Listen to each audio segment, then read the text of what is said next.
Previously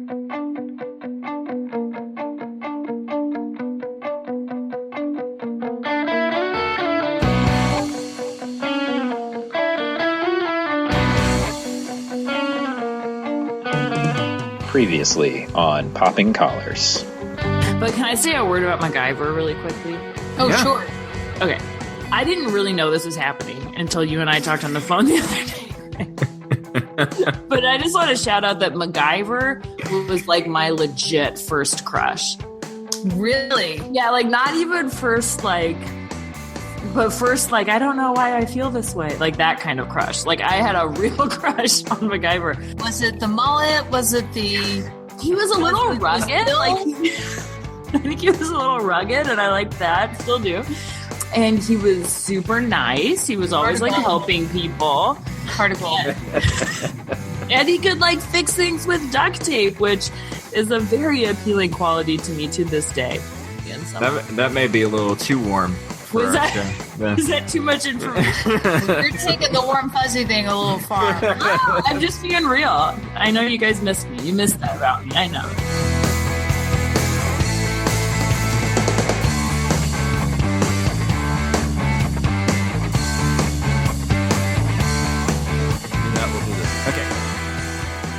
Welcome to Popping Collars, the podcast that lives at the intersection between religion and pop culture. I am your host. My name is Greg Knight. I am in Palm Beach, Florida. With me is no one. That's right. It's our traditional season finale recap show. Thank you so much for supporting Popping Collars for 2 seasons. This time around, we got to talk to directors, producers, musicians, theology nerds, and lots of friends, both old and new. This is episode 50 of the, let's face it, probably 1,200th ranked podcast in the iTunes spirituality category. And we're looking back over the season that was. So it's time to cue the Wayne's World sound effects. Doodaloo, doodaloo, doodaloo, doodaloo, doodaloo.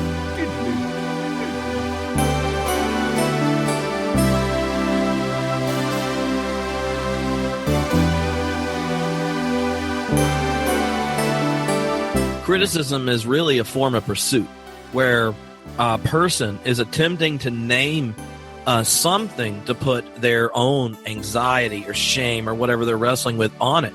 And so when you can name it and then put it over there, then you feel like you're able to like get it out of you. And that kind of process is a very spiritual or relational one.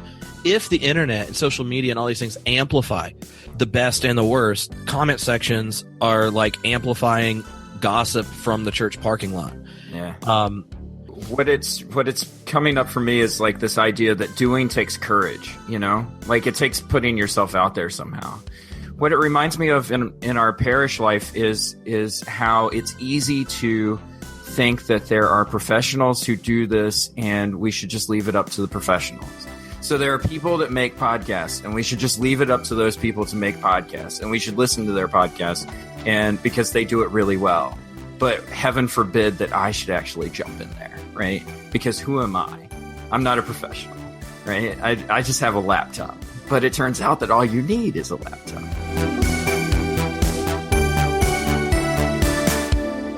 I'm 46 years old. My entire life, I've heard the music of David Bowie. It's not that he's the music of my childhood or he was the music of my teen years or whatever. He's been releasing music for as long as I've been alive. There are many people like that. Like I do not remember life without David Bowie. The earliest memory I have of watching a video on MTV was Little China Girl, right? And who is this David Bowie guy? I had no idea it's the same person as Ziggy Stardust, right? I had no clue because he's this chameleon, right? So the impact, it's not just momentary for me, right? When I talk about these people being theologians, it's not that one day I heard, the words ground control to Major Tom and it was evocative in all these different ways and leads me to this understanding of the Trinity because blah. No, the first time it's this bizarre song about, this guy who has a space odyssey. And it's a sad song. And it's trippy. That's the first time I hear it. Now, fast forward however many decades, and I've added all this meaning to it. It's not simply the music of my childhood. It's the music of the last 40 years, right? That song shows up again and again and again for 4 decades. I hear it more than I hear the music that I hear in church, right? I mean, that's the reason why I say our theologians are dying. Is, you know, everyone knows Amazing Grace, but that's because it's sung more than just on Sunday mornings once or twice a year. But the number of people who can sit down and recite the words to this, you know, Space Odyssey by David Bowie just explodes. Like, I'd love to have the statistics, the data on that. How many people could recite a song by David Bowie but not give you every verse from a hymn in the hymnal? Because we hear it so much. We simply make more meaning with it. Oh, sure. It's like the lectionary of our lives. Right. I mean, that's what, you know, as a music fan, and I would say this, you could do this with film and those sorts of things, that there's films that you can watch or albums that you can listen to when you're in your teens, to then listen to them in your 20s, to then listen to them in your 30s, and then to have a kid and listen to them, and then to lose a parent and listen to them, and that it changes, it alters. You read it in a different way. It is scripture, right? And so you come to it differently every time.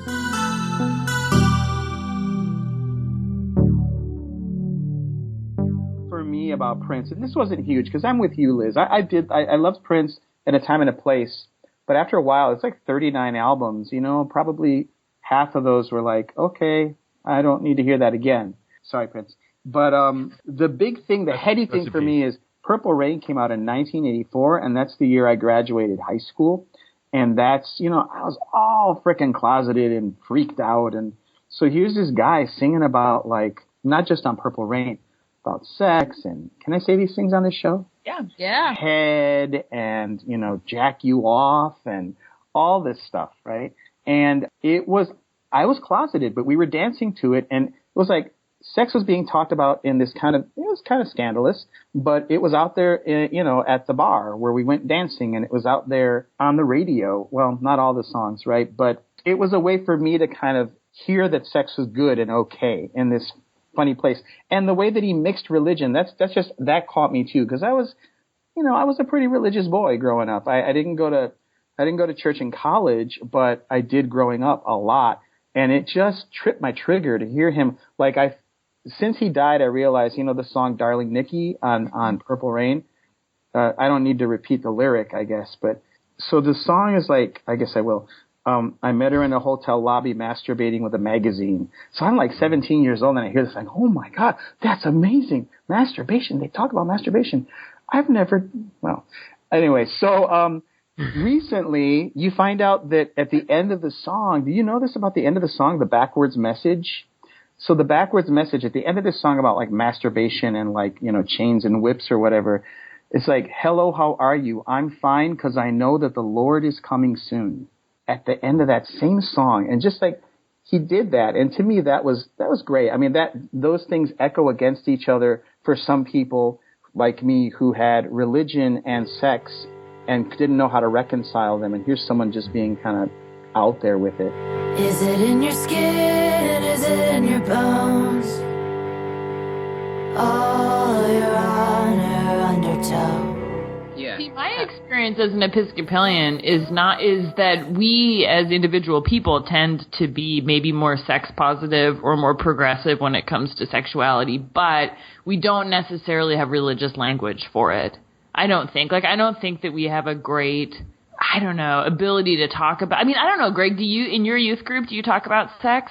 There's an education piece of like figuring out for a lot of kids who only understand binary ideas of sexuality. In the world that I came from, even now, I mean, they wouldn't even be taken seriously. Like, not even like close to being taken seriously. They would be laughed at or admonished, and that's why I made Henry Gamble. I felt like not having any indictment or criticism at all in that movie was a little, I don't know, maybe unfair to a lot of the people and adolescents who are being emotionally damaged by this hypocrisy. So I think there's some people who find Henry Gamble a little hard-hitting or borderline satirical or parodic or caricatures in some places, but it's like a deliberate choice to call. This movie is deliberately trying to call them out for a lot of the grief that world is causing. So still a very harmful environment for people who are questioning, and it needs to be called out, but in a human way. Otherwise, people won't engage with it.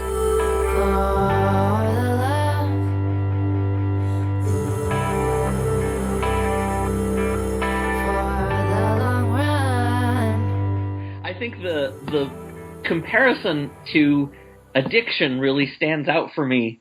I've read some things recently that suggest that people are addicted not because of some internal brain chemistry per se, but because they don't have enough connections with other people, and that opens them up to addictions. And so I think young and old people both in our culture don't feel connected enough to others. So there's this strong desire to connect to other people, and sex always seems like a very intense way.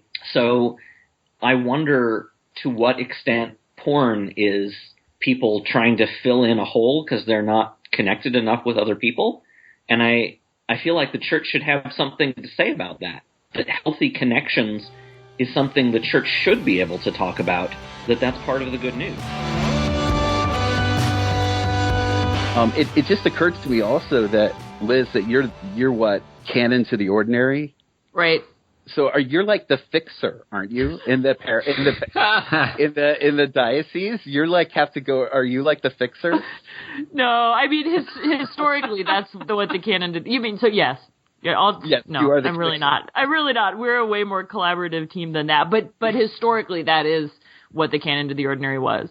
Yeah. That would be amazing if your business card just said fixer. I wish I was that much of a badass. It's not. I just picture you rolling in like the wolf from Pulp Fiction. Right? Yeah. Like, what's the problem? How can I help? Okay, somebody's been kidnapped. They want how much money? All right, just get it. Get it. And it's interesting, coming up on a presidential election year, how we see how, having to make all these huge decisions can really start to wear you down as a person. And yet everybody expects you to be tough and to completely hold it together. And a lot of times, you'll keep the appearance of keeping it together, but internally you're falling apart. And I think that might be what's been happening with Rick. Yeah. I mean, yeah, it's trying to wrap your arms around the world. Like you can't hold it all together. You're just going to go crazy if you try to. But doesn't that speak something about the West? I mean, we've talked about that a little bit with the Breaking Bad story. This idea of like Westerns and hypermasculinity, and can you be a man? And to be a man is to sort of be able to take care of yourself and not rely on others, and taking control of your destiny, being your own person, like all of that stuff. Like, I mean, you're right. This is a story of the West, and that seems to be a value that keeps popping up over and over again. This be your own man, pull yourself up by your bootstraps, do your thing. But that's not just. I mean, that's Wall Street too. I mean, that's not just the West. That is the American cultural storyline. And that's why we have problems with poor people and immigrants in our country. Is that we've got, and that's why Donald Trump is. I don't know if we want to get all political here, but that's why Donald Trump is as popular as he is, because there are people that believe this mythology of the American dream, that if I just work hard enough, if I just pull myself up by my bootstraps, then I will be redeemed, right? It is about redemption in this case. Is that my story of redemption is that I will achieve the American dream. And that's infected our cultural consciousness to the extent that we don't have any mercy for one another. We don't have any, I wouldn't say, okay, not all of us obviously, but that mythology doesn't have any room for anyone else. It doesn't have any room for mercy. It doesn't have any room for compassion. I teach church history, and one of the things that I'm teaching 19th century stuff, one of the things I tell people is when you're dealing with the issue of sort of slavery in American Christianity, basically slavery in American society, the way in which we, for whatever reason, guilt, fear, ignorance, just a willingness to desire to avoid uncomfortable things, have kind of portrayed this into like good North, bad South. It's just entirely not true. Getting to what we're talking about, the slave economy infiltrated every aspect of American society. If you were a textile worker in Lowell, you were using cotton made by substandard labor, the banking industry, the shipping industry, the insurance industry. It permeated society. So it wasn't a question of whether you engaged or not. You couldn't avoid it. You couldn't avoid it. The question then was, how did you choose to carve out a certain kind of stance towards that? There were like 7 different kinds of abolitionists. There were gradual abolitionists. There were sudden abolitionists. There were abolitionists who wanted to recolonize slaves, or abolitionists who did that. It wasn't a binary thing. It wasn't a simple thing. It was how, for lots of reasons, how you were raised, where you lived, what your religion was, what your job was. How can you carve out a way to deal with something that you simply can't avoid, but somehow that is informed by your values, and you can live with yourself. We do it all the time. If you're trapped in a narrative of the past, if you're always looking past and everything you see in front of you is a mirror, or it's either a reflection of the past or it stands in opposition to the past or whatever, if you're always trapped in something back here, you're never the ability to look forward and see hope and see movement. It just cannot happen. And if you're then a person who's either dealt with that story and is no longer a prisoner of that story, even though that story hunts you and aliens from your world find you, you're not going to be a prisoner of that past, and that you tend to look forward. And I think that is when we talk about the psychological differences in us and why we chose perhaps the characters we chose, that backwards looking all of the time, that feels like a prison, as opposed to, and always being in that well with the bats, as opposed to the ability to look forward and imagine something that you don't know exactly what it's going to look like, and how you're supposed to be in relationships with other people and be as different as you are, but that you're at least trying. Yeah, Batman entombs himself. He buries himself. Yeah. And it's funny, that opening sequence where the bats are raising him out of the grave, like he's being brought into the light, and he talks about, I was going into the light. He never goes into the light. He always goes back underground. He always keeps burying himself, entombing himself, going back into his pain and back into. I mean, this is a man who really needs reconciliation. He needs something, right? And it's funny because that's something that we never think. I mean, I think about it, in parishes. The rite of reconciliation is something that I never even think about. And yet it's a sacrament that's right there in front of us, and we ignore it so much. And we like to pretend our pain is something we can't get over. I think there's the word isn't comfort, because it doesn't actually make you stronger, but there's this desire to retreat into yourself and say, I'm not powerful enough to overcome this, therefore it's acceptable for me to wallow. I think nostalgia can be bad. I think it can be something that puts us in a place where we're not moving. And I also think that, skillful artists and writers and preachers are actually really good at using our nostalgia as a hook to bring us to a new place. Mm-hmm. I mean, I think of so many times where we're sort of given images or sequences that we're used to that remind us of something else, and then when it's spun a different way, then all of a sudden we're actually able to inhabit the moment better because it's paired with something that makes us comfortable. So I mean, I think that if it's used right, it can actually be a really neat thing. I mean, back to sort of thinking popular culture, for me, the Creed movie was sort of an interesting example of that, in that you have something that captures a lot of the same things that the original Rocky movie did, but all of a sudden it's a brother, and it had a different flavor because of that, and that same belovedness was now sort of surrounding him. I mean, that's just an example where I feel like so many nostalgic diehards would be drawn in, and all of a sudden they find themselves wrapped up in a really different character.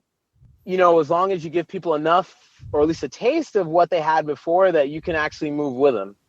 Edwin, what you said just now made me think of liturgy as a whole. Like, one of the things that people love about our Episcopal liturgy, and I'm sure that this is true in other liturgical traditions, is that so often it feels like coming home. It's comfortable, it's known, it's beloved, it takes us to a deeper place, a pathway that we know how to get to a deeper place. And sometimes people criticize that, I think, saying like, oh, that's rote, that's stale, it's not current or whatever. But the fact is that if we use that liturgy well to glorify God, first and foremost, and to bring people into a closer relationship with Christ, we can actually find ways to be super current and even subversive and, speak to this moment and this time using ancient ways of worship, which I guess for some of us is nostalgic. We used to stay up all night sometime while our people getting high. We would cry, and just to get by, had to turn to the life of crime. I actually had a parishioner die today. Oh my goodness! My word! I went and gave the administration of at time of death yesterday. He had his wife call me, telling me that he was dying, and so I went over last night. And we said, everything together. We said the Lord's Prayer together. He took communion. He was physically in distress, but he was certainly aware of what was going on. There is a part of death, I think, but can be beautiful. Oh, I completely agree. And I think even though physically he wasn't in peace, I think mentally he was wrapping everything with a bow. And getting ready to leave, setting it down, his little pack beside him, and getting ready to leave the world. And that was the pretty part. So, and then he died this afternoon. So, right. And he wasn't. It was his wife was actually my parishioner. He rarely came to church, but he had her call me yesterday and tell me he was dying and wanted to talk with me. Oh, that's so. We did, and. There's just some peace there to that. I mean, I realize not all deaths are peaceful. I certainly understand that. But I've seen some peaceful ones, and I'm sure you all have too, and it can be amazing. With this balance in the Force, right? Mm-hmm. There's so much that's been talked about in terms of the religion of Star Wars and where Lucas pulls things from. Is it Taoism? Is it yin yang? Is it balance? Because that means there is always going to be evil. Are we trying to eliminate darkness? Are we trying to make it go away? Or is it really this Zoroastrian, this transition from Old Testament to New Testament? There's this introduction of light and dark and good and evil, this dualism that exists, the same side of the same thing. And it gets woven into Christianity and woven into Judaism after they spend time with the Persians for a while. And I've wondered about whether, if it's supposed to be balanced, we're always going to have it. And is it always balanced inside us? Or is it that we're really trying to move towards light and dark? And that's what Kylo has been making me think about that I hadn't thought about before. Well, there was that scene where he was talking to Darth Vader's helmet, but it felt, until you saw what was lying there on the bench, it felt like he was praying, right? I mean, that was the sense that I got. And he's saying, he's so frustrated, and he's like, I feel it inside of me again. I feel the light side of the Force again. And to me, like you said, Gideon, for me, that experience is usually the opposite. Like, oh my God, I feel that bad thing. Those bad feelings are my shadow side or whatever. And like, God, please help me to balance that out. But so it always seemed to me that the Force just was. It's neutral, and it's how it's used, that it can be used for great evil or for great good. And I felt like that the conflict, the difference there between kind of the radical Yahwism of the Bible is that all good and evil are within the compass of God's creation. So the kids submit, here at school, submit questions for the chaplains, and we put them in an empty Twizzlers box, and we draw questions out in front of everybody instead of a sermon. That's what we do. We do questions, random questions, and it's terrifying as well. But I got the question of, do you think that God controls all of our life, or are things what we make of them? Mm-hmm. And so that whole idea of, because some people would use the phrase that Kilgrave is playing God, right? That he is in control of everything. You go walk off the building and you go do this and that kind of thing. And I think that element of how flawed that system actually is and what a gift that ability for free will is. And I hadn't thought about, Liz, what you were saying, that those moments when she confronts people being controlled and they know they're being controlled. Mm-hmm. And I that is just a killer. That's just a killer. So I think that element of the importance of human beings and free will and how we can screw up and how we can make good choices and how we can make bad choices, and to have yourself robbed of that to serve the means of another. I think oftentimes people think that's what religion is. They think that there's an element of that's what God wants, that we submit. And then you just become something else. And there's some little book that has day planner that has your life in it, and this is what's going to happen. And then you're going to mic drop on this day, and it's over. But I think this made me wrestle around with some of those ideas. Yeah, because if that were true, I wouldn't worship that God. If God had mind control over my life, I would be like, God, what are you doing? What? I am too broken and sinful a person to worship that God. I could see why if people really thought that that's what was going on, it would be a horrifying sale, I guess, for religion. I wouldn't buy it. It would be God who would be making you horrible. Right, and sinful, I know. Right? Right. So, yeah, what's that all about? Yeah. What a rigged game. Yeah. But I think that concept, I agree, of the kids and the game is very interesting, and that some people cheat in the game. Peter Baelish being the best example, I think. Or even, Cersei and Jaime and killing off Robert Baratheon and all of that. There's some people that are trying to play the game honorably and not cheat. I think of playing a board game with my family and my children, and my number one goal is to make sure my children don't cheat at Monopoly or something and take extra money out of the bag. But but does that teach them to win the game, or does that teach them to be poor beheaded Starks down the road? Right. It's also, we see in the Game of Thrones that being cunning is maybe the best thing. A wit and a fast talker. How in the world is Tyrion still alive? There's no reason that he should be there. Or I can't think of his name, the one who talks to the birds. Varys. Yeah. He's another one that's a smooth talker and can sort of get himself out of a situation by saying, let me connect you better. Let me help you cheat, and we'll get that person back. That really makes it game-like. Not that we would want, if we're playing Monopoly, we don't want that, but... But I do like that idea of cunning, though. Because there's nothing wrong with being cunning, necessarily. Hell, the whole book of Genesis wouldn't exist if it weren't for cunning people that populate the patriarchs. The whole state of Israel is named after probably the most cunning character from the Bible, and Jacob, right? It's an admirable trait. It's just, how are you using it? Are you using it to advance your own power, or are you using it on behalf of your chosen people?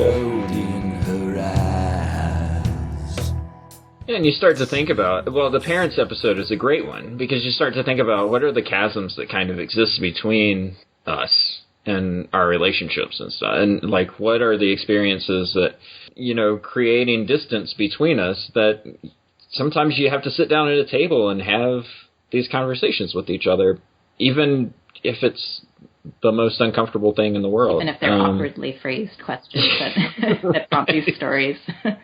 Stuff like that. Yeah, because I feel like a lot of, at least the episodes that I recall the best are the ones where he's really trying to understand another point of view. So he's trying to understand where his parents are coming from. He's trying to understand Rachel and all his female, commercials, whatever, castmates, whatever you call them. And he's really, you can see him visibly struggling on the screen. Yeah, I think he kind of hemmed it up a little bit, but you can really, really see him. He wants to connect. He wants to understand. And I think the scene where Rachel's, they're walking, I think when she's still, pissed off at him and she's walking with him on the street saying, you just won't, there's no way you can ever get my experience. And I don't know, I was trying to imagine sort of how he would feel in that moment, because it's I've been doing a lot of thinking recently because I'm doing anti-racism work in our diocese, and so I'm thinking a lot about white privilege and sort of different privileges that I have as a person of color. I have different it's there's so many different layers of experience that one can have, and just being, I think a lot of it is just coming to peace with, there are certain things that you will never fully experience, but, how can you have empathy? How can you still connect despite that? And, it's absolutely necessary to be able to connect, to have any progress made on anything. I personally really struggle with that. Yeah, so watching him sort of do it on screen is interesting. This illness takes over shortly after their marriage, shortly after they're starting their life together. And to go into a relationship with the expectations that you have of any relationship, it's going to be like this for the next 50 years and we're going to love each other and blah, blah, blah, to then really put that to the test, like right away, of are you really going to take care of me when I need an enema, on the toilet, or when I need, someone to set my child on my lap because I can't ask, for myself and stuff like that. I just thought that was amazing how you ask so much of that relationship. Well, and are you going to stick by me when I'm going to die on you? Yeah. Gosh, that's got to be so scary. I mean, that's got to be terrifying. I just felt like we took a jump off a cliff there. Kevin, that's a great question, because I walked away thinking, how do I answer that? Being married 11 years, am I still prepared to take that leap? And then also to re-examine my own life and say, am I giving enough to the person that I've said I want to be with? Am I being the best person that I can be for that person? That starts so early. I don't think I was prepared for how early these pop culture items would come into my kids' lives. I remember being at the hospital after the girls were born, and they had Sesame Street newborn diapers, and I was like, huh. Right away, we're doing the Sesame Street thing. And then, of course, the whole, Disney industry, the Mickey Minnie stuff, they're so aware at such an early age, my girls anyway, of, who these characters are and kind of what they represent and what the differences are between them. And it's amazing to me how quickly that indoctrination happens and how widespread it is. How it reaches so many children. Isn't that because you live in Florida? Okay, the Disney thing, maybe.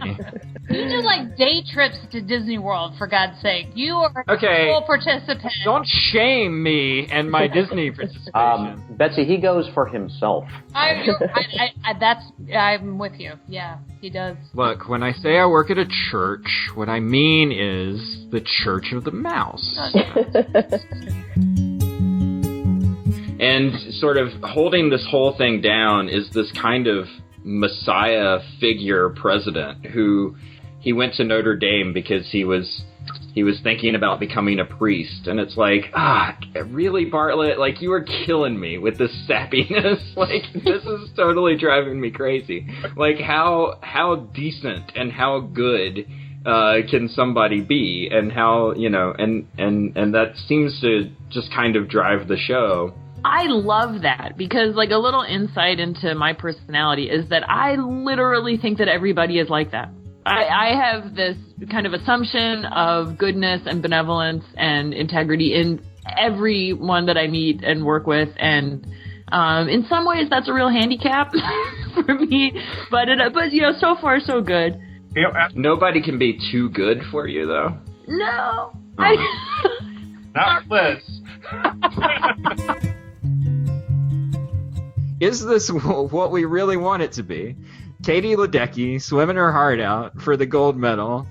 Or is she just part of something so much larger that even, Christ Redeemer can't wrap his arms around, all of this stuff? It's just so big. Don't you drag Katie.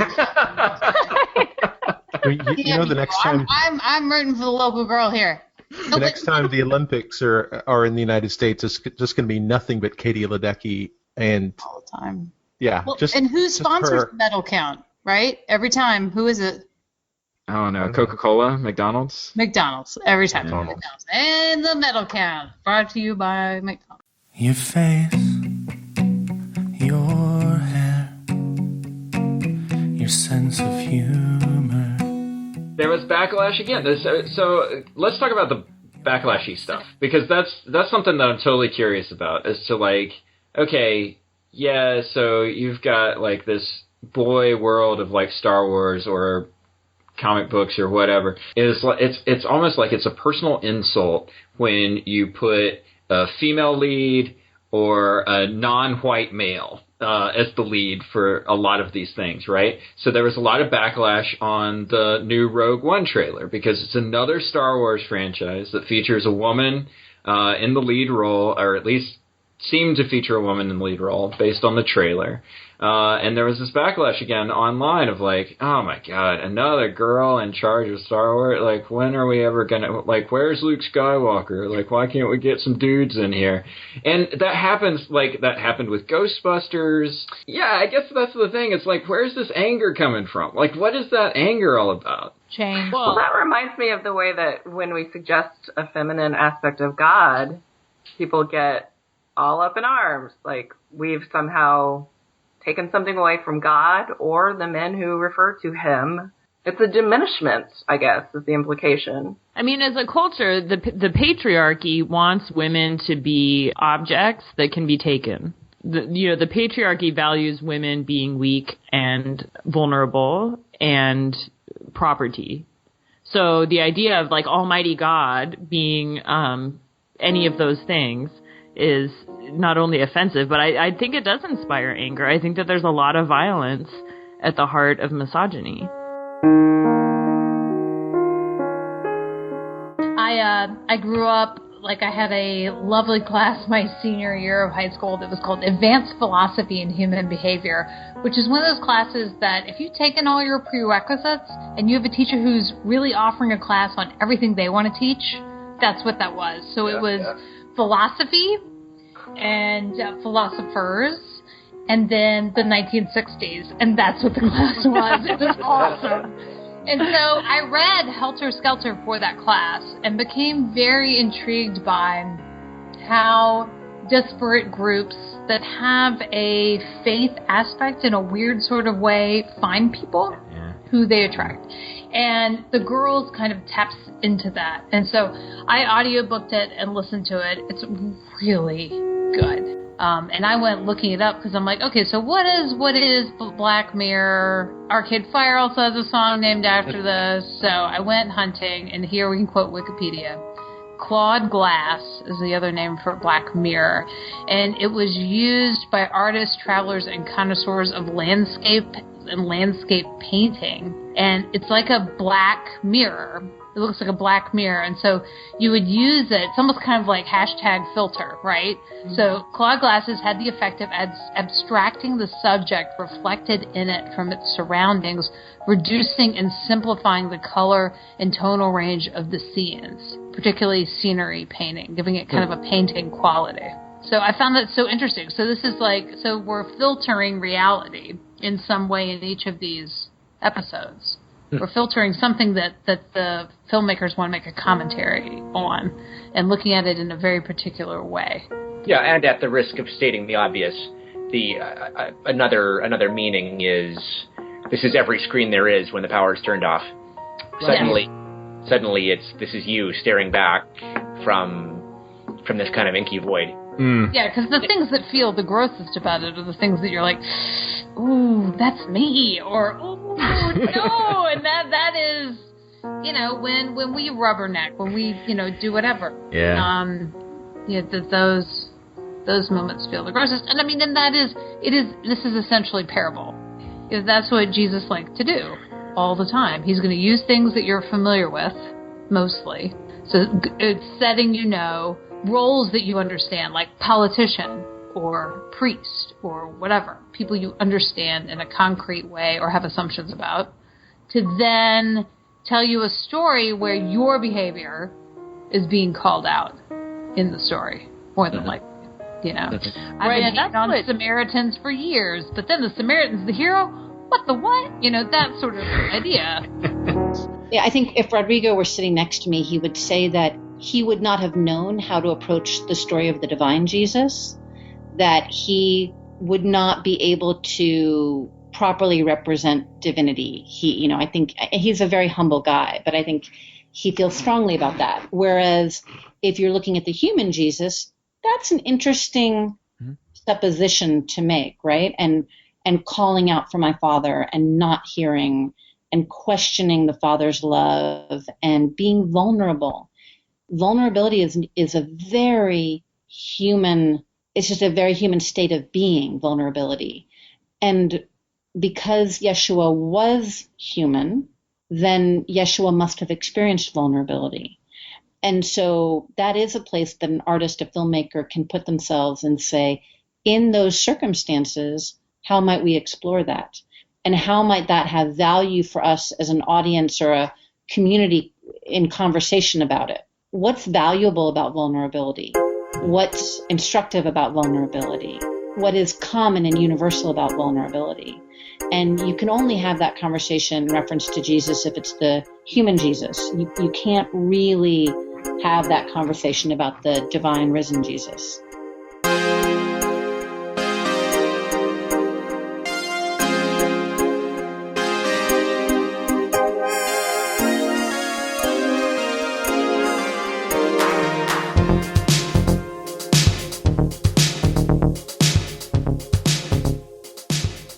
Popping Collars on Twitter at Popping Collars. You can find us on Facebook, facebook.com/Popping Collars. And you can find all of our archived episodes at poppingcollarspodcast.com. Our most recent episodes are available wherever you get your podcasts, iTunes, SoundCloud, Stitcher. All we ask is that you subscribe, rate, and review to our show. That way people will be able to find us in our next season coming up. And as always, we ask that you check us out on EpiscopalCafe.com. We love EpiscopalCafe.com. We know you will as well. Check them out for all your Episcopal news needs and beyond. And check out all of our partner podcasts who will be able to fill the gap while we're gone for the next couple of months. Too Fab, Priest Pulse, From All Points. They're all great shows, and we ask that you check them out. And with that, that is Season 2 of Popping Collars. Thank you so much for being with us. We'll see you all in a few months when we start back on Season 3. Until then, keep those collars popped, and we'll see you next time.